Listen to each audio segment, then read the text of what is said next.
नमस्कार। एक बार फिर से बिहार की राजनीति में भूचाल आ गया है क्योंकि चिराग पासवान ने एक बड़ा दावा किया है कि 2025 के चुनाव में एनडीए बिहार में 225 से ज्यादा सीटें जीतेगा क्योंकि दिल्ली में भगवा लहराने के बाद अब मिशन बिहार चालू हो गया है। तो क्या बिहार में भी एनडीए की सुनामी आने वाली है?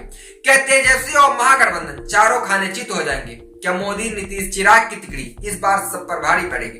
क्योंकि बिहार की राजनीति में पॉलिटिकल बॉन्डर पूरी तरह से उठ चुका है। केंद्रीय मंत्री चिराग पासवान ने एक बड़ा दावा किया है कि इस बार के चुनाव में 225 से ज्यादा सीटें हम जीतेंगे और एनडीए की तैयारी देखकर भी लग रहा है कि महागठबंधन की हालत इस बार पतली होने वाली है। लेकिन क्या ये महज एक चुनावी दावा है या फिर इसके पीछे कोई ठोस कड़ी छिपा हुआ है? बिहार के चुनाव से पहले आज हम बात करेंगे डिटेल्स, एनालिसिस, ग्राउंड रिपोर्ट, जातीय समीकरण और जनता के मूड के आधार पर ये समझेंगे क्या बिहार में एनडीए की सरकार बनना पक्का है या फिर तेजस्वी यादव कर देंगे कोई बड़ा उलटफेर। अगर बिहार की राजनीति समझनी है तो इस वीडियो को लास्ट तक देखना।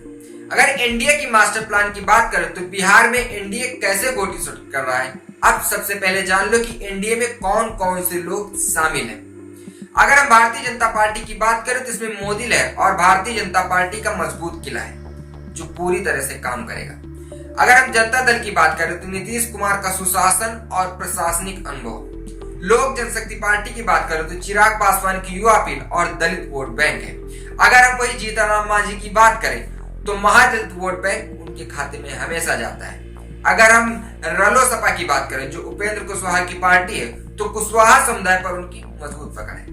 मतलब बिहार की जातीय राजनीति में ये गठबंधन एक परफेक्ट विनिंग फार्मूला साबित हो सकता है क्योंकि बिहार में बीजेपी को स्वर्ण प्लस अति पिछड़ा वर्ग का वोट मिलता है। जेडीयू के पास ईबीसी प्लस महिला वोटर की लॉयल बेस है।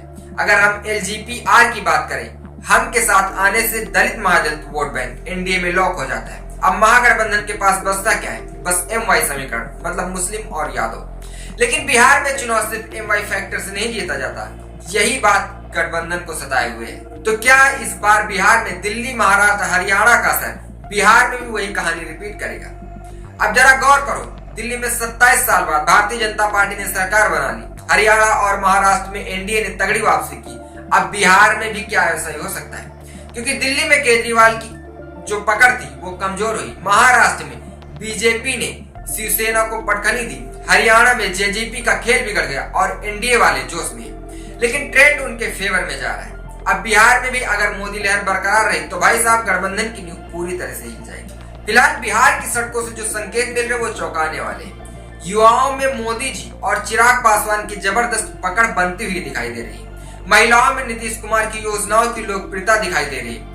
ईबीसी और दलित वोट में बीजेपी एलजेपी को लेकर सकारात्मक माहौल बना रही और सबसे बड़ा फैक्टर रोजगार और विकास का बन रहा है।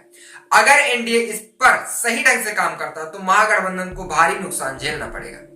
अगर हम परसेंटेज के हिसाब से बिहार में जातीय समीकरण देखें तो इसी से पता चलता है कि बिहार में किसका पलड़ा किस पर भारी है।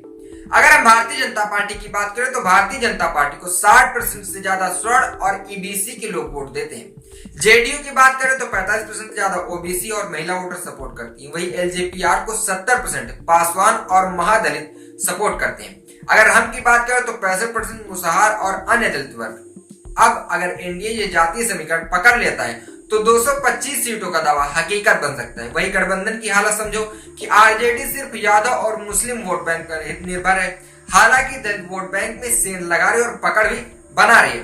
कांग्रेस कोई ठोस वहां पे काम नहीं कर रही और ना ही वैसा कोई प्रभाव है। लेफ्ट पार्टियों की बात करें तो सीमित प्रभाव तक संबित है, मतलब एनडीए पूरी ताकत से लड़ाई में आगे दिख रहा है। अब सवाल सीधा है, चिराग पासवान का दावा कितना दमदार है?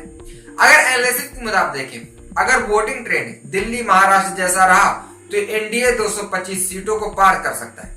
अगर महागठबंधन ने आखिरी वक्त में वापसी की तो टक्कर कांटे की हो सकती है। अगर मोदी लहर बरकरार रही तो आरजेडी की हालत पूरी तरह से पतली हो जाएगी। फिलहाल आपको क्या लगता है, क्या एनडीए 225 सीटें जीत पाएगा? क्या तेजस्वी यादव कोई चमत्कार कर सकते हैं? क्या बिहार का अगला मुख्यमंत्री बदल सकता है? नीचे कमेंट बॉक्स में कमेंट करके जरूर बताएं। देखते रहिए हालचाल। जय हिंद।